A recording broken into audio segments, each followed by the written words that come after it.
ঠিক আছে, এইভাবে মানে এইভাবে পরিশ্রম করে তার ফল যদি এই হয়, তাহলে তো এই যে পরিশ্রমের ফল আসে কথাটা প্রবাদটাই পুরো ভুল হয়ে গেল। আপনার মতো প্রত্যন্ত জায়গা থেকে আসেন, যে মেয়েরা আজকে শিক্ষক হওয়ার বা অন্য চাকরি করার স্বপ্ন দেখছেন, তাদের মেরুদণ্ড ভাঙা বলে মনে করছেন? ডেফিনেটলি, এটা তো আর কিছু বলার অপেক্ষা রাখে না। মানে আমার যদি এই হয়, এর পরবর্তীতে কি কি হবে এই সরকার যদি থাকে আমি জানি না। বাংলায় মমতা ব্যানার্জি জিন্দাবাদ,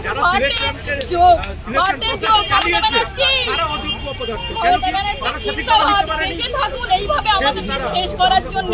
হাততালি আপনাদের জন্য, হাততালি। আমাদেরকে আপনি লাশের পর লাশ দেখবেন, এবার আবার লাশের পর লাশ দেখবেন, এটাই হচ্ছে আপনার অনেক কৃতিত্ব।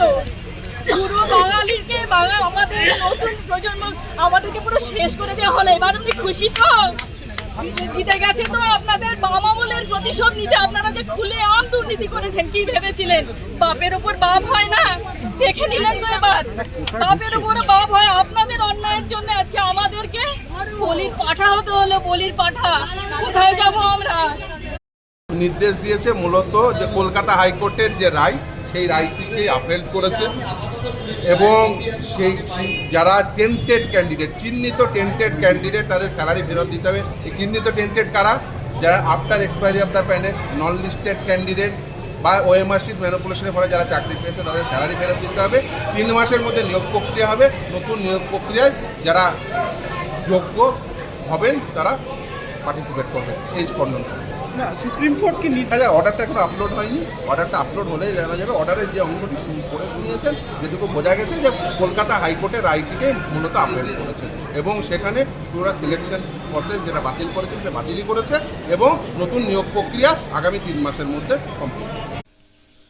আজকে সুপ্রিম কোর্টের রায় কার্যত প্রত্যাশিত ছিল। মাননীয় হাইকোর্টের রায়কেই যে বহাল রাখবে সেটা মোটামুটি প্রত্যাশিত ছিল।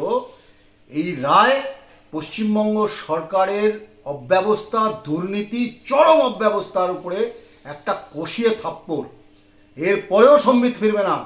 এই রাজ্যে হাজার হাজার ছেলে মেয়ে, গরিব মানুষ, গরিব ছেলেমেয়েরা জমি বিক্রি করেছে, বাড়ি বিক্রি করেছে, সম্পত্তি বিক্রি করে তৃণমূলের নেতা মন্ত্রীদের টাকা দিয়েছে, তাদেরও চাকরি গেল। যেমন গেহুর সাথে ঘুণ পেশে ঠিক সেরকমভাবে কিছু ভালো ছেলে মেয়েরও চাকরি চলে গেল। দায় এবং দায়িত্ব আপনাকে নিতে হবে। Organised corruption, systemic